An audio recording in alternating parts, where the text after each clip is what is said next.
Okay, for problem 3-8, we are again asked to compute for the goodwill. Okay, so this is our solution. So the consideration transferred is 1,800,000 as given in the problem. Now, the non-controlling interest will be measured at fair value. At ang sabi dun sa huling bullet,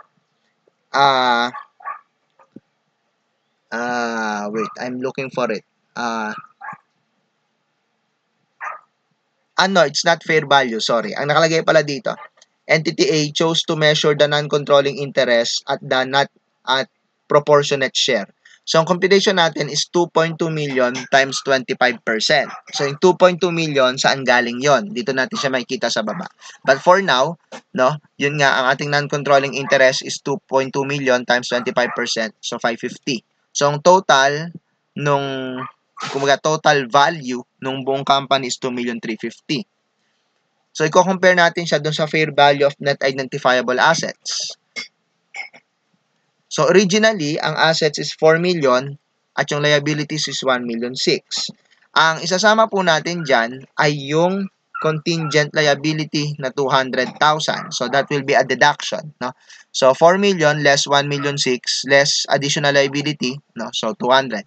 So, yung contingent liability po, i-recognize po siya kasi may fair value naman siya, no, liability siya at measurable. So, hindi naman kailangang probable yung outflow of cash, no?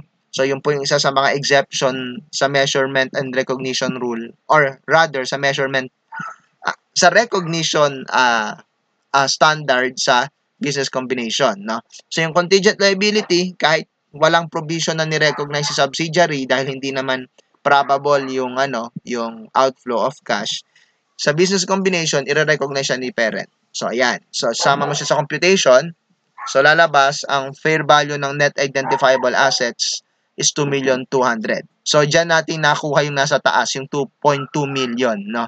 Times 25%, no? Kasi nga, yung net identifiable assets pala ni subsidiary is 2,200,000 as shown dito sa bandang baba ng ating solution. So, lumalabas ngayon ang ating goodwill is 150,000.